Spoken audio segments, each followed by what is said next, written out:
Nura, ye kızım. Safırda. Safura. Safura niye kaldı böyle sende? Dersen götürsün. Üstün bulaştır at. Bunu ben götürüm aparım. Bu yoksa. Üstün bulaştır da ellerini bağışla.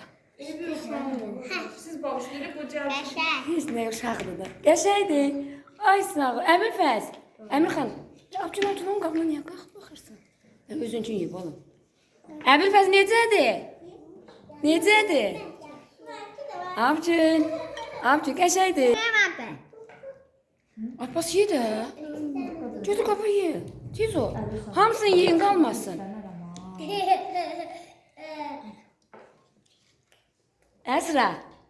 Necədir? Qəşəydir. Adır. Xoşun gəldi. Sərfiqan götür Azusi.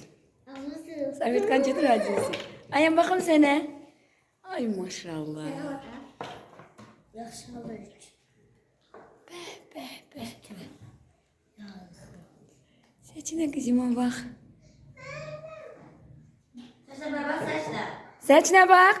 Nuray mənə bax. Əbülfəz. Stolu qabağa çək də balam.